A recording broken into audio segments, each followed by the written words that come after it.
दोहराना नहीं चाहूँगा, पर हकीकत है कि जिस तरीके से मेरे पिता के निधन के बाद अपनों ने ही अपनी व्यक्तिगत महत्वाकांक्षाओं के लिए परिवार पार्टी को तोड़ने का काम किया, और ऐसे में बिहार के लोग, पासवान समाज के लोग जिस तरीके से सब एक साथ आकर सब ने मेरे सर पर आशीर्वाद का हाथ रखकर जिस तरीके से मुझे आगे बढ़ाने का काम किया, तो आज की तारीख में बिहार की 13 करोड़ जनता ही अब मेरा परिवार है।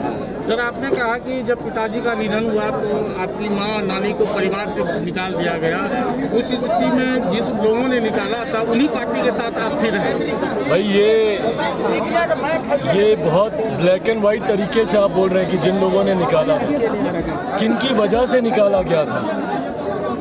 महत्वपूर्ण ये सवाल है, उस वक्त कौन लोग थे जो उस गठबंधन में थे, जिनको हमने तीसरे नंबर की पार्टी बनाया, जिनके राष्ट्रीय अध्यक्ष चिराग मॉडल का जिक्र करते नहीं थकते थे।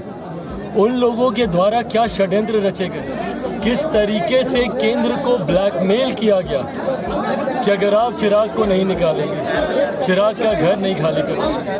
तो ऐसे में भैया मुख्यमंत्री नीतीश कुमार जी, जो पर्दे के पीछे रहकर जिन्होंने ये पूरा षड्यंत्र रचा परिवार को तोड़ने का, पार्टी को तोड़ने का। बहरहाल मेरी लड़ाई कोई घर परिवार को लेकर नहीं है, मेरे उद्देश्य बड़े हैं। मैं छोटी बातों में अपना समय ना व्यर्थ करूंगा, ना अपना ध्यान उस पर केंद्रित करूंगा। मेरा लक्ष्य बिहार को फर्स्ट और बिहारियों को फर्स्ट बनाना है, उस उद्देश्य के साथ में आगे। सर, बिहार का सबसे संवेदनशील मुद्दा जो है शिक्षक नियुक्ति को लेकर है, और शिक्षक नियुक्ति में जीतनराम मांझी ने बोला है कि यूपी में रामपुर एक विधानसभा क्षेत्र है जहाँ नीतीश कुमार अपने उम्मीदवार को उतारने जा रहे हैं, उसको ले इस सारी चीज़ों को लेकर ज़्यादा विद्यार्थी युवतियों को लिया गया है और बिहार के विद्यार्थियों को ठगा गया है।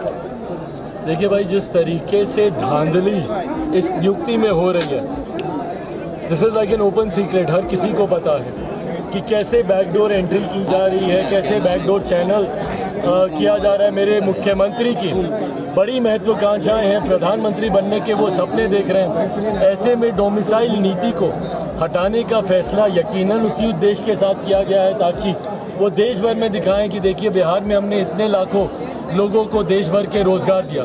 जो मुख्यमंत्री बिहार में बिहारियों को रोज़गार नहीं दे पा रहे, वो देश भर में रोज़गार का ड्रामा दिखाने का प्रयास कर रहे हैं कि बिहार में हम लोगों ने देश भर से इतने लोगों को रोज़गार देने का काम किया।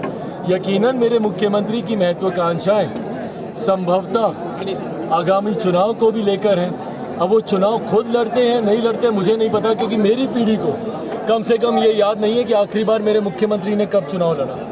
ये एक ऐसे मुख्यमंत्री हैं, जैसे ये बैकडोर नियुक्तियाँ कराते हैं वैसे ही बैकडोर से ये मुख्यमंत्री बने हुए।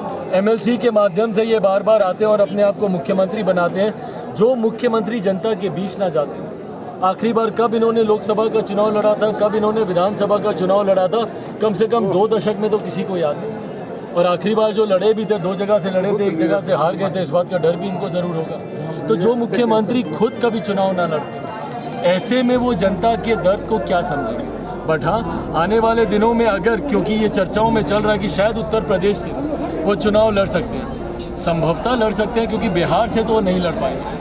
बिहार में उनको पता है कि कोई सीट ऐसी नहीं है, इंक्लूडिंग नालंदा उनका अपना गृह जिला। उनको पता है कि वो वहाँ से भी अगर वो जाके चुनाव लड़ेंगे तब भी उनकी जमानत जब्त होगी। तो जो बिहार की जनता ने जिनको नकार दिया हो, तीसरे नंबर की पार्टी बना दिया हो, वो विकल्प बाकी राज्यों में तलाश करने का प्रयास जरूर कर रहे हैं। क्या मानते हैं कि BPSC शिक्षक बहाली में धांधली हुई है? बिल्कुल धांधली हुई है, लेन देन हुआ है। जो मुख्यमंत्री बोलते हैं जीरो टॉलरेंस है हमारा करप्शन को लेके, इस मुख्यमंत्री से ज़्यादा शायद ही किसी और ने करप्शन को टॉलरेट किया। भ्रष्टाचार इनकी नाक के नीचे होता है और ये आँख मूंद कर बैठते हैं। इनके अधिकारी, इनके विधायक, इनके सांसद, इनके मंत्री और हर विभाग में बैकडोर चैनल खुले। अगर आपके पास पैरवी है, अगर आपके पास पहुंच है और अगर आपके पास पैसा है तो आपको नौकरी मिल जाएगी। पर अगर ये 3 चीज़ें अगर आपके पास नहीं हैं तो आप लाख काबिल हो। आप जाके देख लीजिए कैसे कैसे लोगों की भर्ती होती है। संभवतः कई तो उसमें से ऐसे हैं जिनको सिग्नेचर तक करना नहीं आता, उन लोगों को नियुक्त किया गया। अपने ही बेंचमार्क से बेहतर जिनके आए हुए हैं उन लोग को ये लोग नहीं ले रहे, और जिनके बिलो द मार्किंग उनके पॉइंट्स हैं उनको ये लोग एकोमोडेट कर रहे हैं। तो ये दर्शाता है कि सबसे बड़ा भ्रष्टाचार मुख्यमंत्री नीतीश कुमार जी के शासनकाल में ही हो रहा है। क्या छात्रों के साथ आपकी पार्टी रहेगी? बिल्कुल रहेगी भाई। मैं खुद युवा हूँ, छात्रों से मैं जुड़ सकता हूँ, समझ सकता हूँ उनकी भावनाओं को, और मैं दूसरे राज्यों में भी जाता हूँ, और उन राज्यों में जब मैं जाता हूँ मुझे दुख होता है ये देखकर कि किस तरीके से बिहारी वहाँ पर रहते हैं, किस तरीके से उन्हें अपमानित किया जाता है, उनको चिढ़ाया जाता है ये दिखा कर कि अरे तुम उसी राज्य से हो ना जहाँ हवा में पुल गिर जाता है, तुम उसी राज्य से हो ना जहाँ बांध को चूहा कुतर जाता है। ये बता कर कितने बिहारी बच्चे हैं जो दूसरे राज्यों में जाकर बताने से शर्माते हैं कि हम बिहार से, और ये बिहार के हालात बन गए। आने वाले दिनों में देखिएगा बिहार एक बुजुर्ग प्रदेश बन के रह जाएगा। यहाँ पर अगर हम झूठ बोल रहे हैं तो टोकिएगा, शायद ही कोई ऐसा सक्षम परिवार होगा जो सबसे पहले थोड़ा सा भी आर्थिक तौर पे सक्षम बनता है, अपने बेटा बेटी को पढ़ने के लिए बाहर भेजता है, और वो बच्चा बाहर जाता है, दूसरे राज्य में जाता है, वहीं पे शिक्षा पूरी करता है, रोजगार हासिल करता है, वहीं पे घर खरीदता है, शादी करता है, बच्चे पैदा करता है, और फिर उसी राज्य का होकर रह जाता है और बिहार में उसे प्रवासी कहलाया जाता है। ये परिस्थिति मुख्यमंत्री नीतीश कुमार जी ने बना दी। तो ऐसे में पूरी तरीके से छात्र युवाओं के हर समस्या के साथ बिहार फर्स्ट, बिहारी फर्स्ट। जातीय जनगणना पर आपने कहा कि हमारे पासवान जाति की जनसंख्या को कम कर दिया गया है, क्या ये आरोप क्या है? भाई ये बिल्कुल सही है। किससे पूछा इन्होंने? आप लोग मुझे बताइए ना, कितने लोगों के घर पे आया कोई पूछने? कितने लोगों से पूछा है? आप ही लोग बता दीजिए, आप लोग के घर परिवार में। भाई हमसे तो नहीं पूछा किसी ने हमारी जाति की, हमारे गांव में भी नहीं पूछा। शहर बननी हम गए पूछे, वहाँ पे अधिकांश लोगों से हमारे गांव में भी नहीं पूछा गया कि तुम किस जाति से हो। तो ऐसे में अगर ये बंद कमरे में बने हुए आंकड़े नहीं है तो और क्या? कितनी ऐसी छोटी जाति, अनुसूचित जाति में जिनकी आबादी को कम किया गया, पिछड़ा वर्ग में, अति पिछड़ा वर्ग में कितनी जातियां जिनको कमतर करके दिखाया गया। क्या ये महज संजोग है कि जिस समीकरण की सरकार चल रही हो, जिस समीकरण के कि ये लोग बातें करते नहीं थकते, एम वाई समीकरण, क्या ये महज संजोग है कि उस समीकरण के आंकड़े इतने बढ़कर आ गए और बाकी तमाम पिछड़ा वर्ग की जातियाँ हो, अति पिछड़ा वर्ग की जातियाँ हो, दलित महादलित जातियाँ हों, वो तमाम कम हो गई? भाई 1931 के जो आंकड़े थे उसी को तो थोड़ा बहुत उसकी एवरेजिंग करके आपने इस जनगणना को पेश किया। सबसे पहले आप लोग को बहुत बहुत धन्यवाद। आप लोगों ने सुबह 11 बजे से अभी शाम तक 6 बजे तक आप लोगों ने साथ दिया, और काफ़ी अपार, जितनी मुझे उम्मीद नहीं थी उससे ज़्यादा भीड़ थी। ऑल इंडिया पासवान एकता मंच के तत्वाधान में जो आज कार्यक्रम किया गया था, जिसका नाम था पासवान स्वाभिमान सम्मेलन, मैंने इससे पहले पासवान स्वाभिमान यात्रा निकाला था।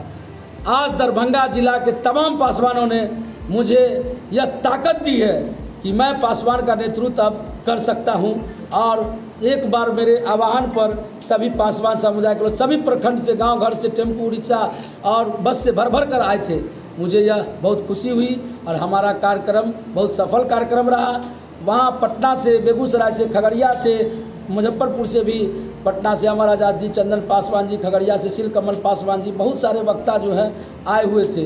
बंटू पासवान जी कटिहार से, सभी वक्ताओं ने पासवान समाज के अतीत, वर्तमान और भविष्य पर प्रकाश डाला, और पासवान समाज का उत्थान विकास कैसे किया जाए उस सभी पे प्रकाश डाला।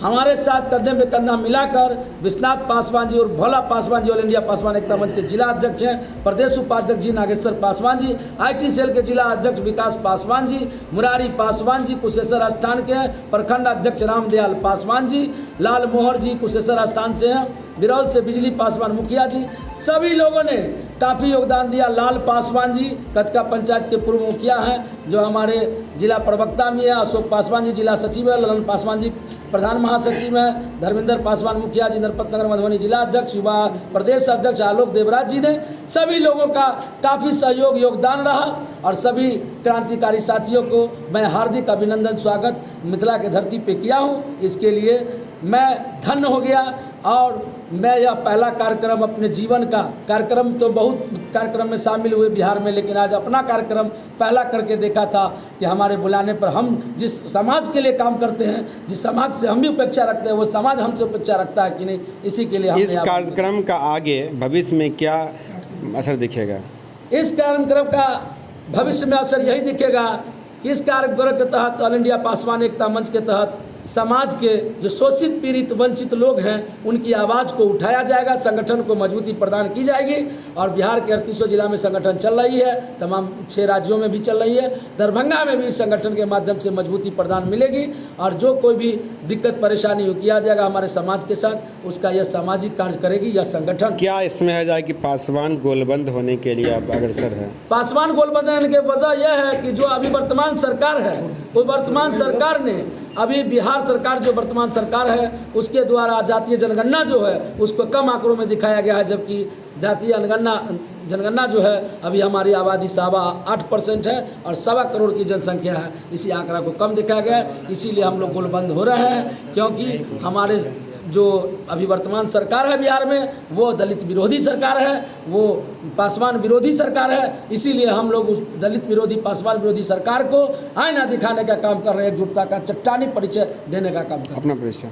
मेरा नाम वीरेंद्र कुमार पासवान उर्फ गुरुजी, मैं ऑल इंडिया पासवान एकता मंच का राष्ट्रीय महासचिव सह प्रवक्ता। Thank you.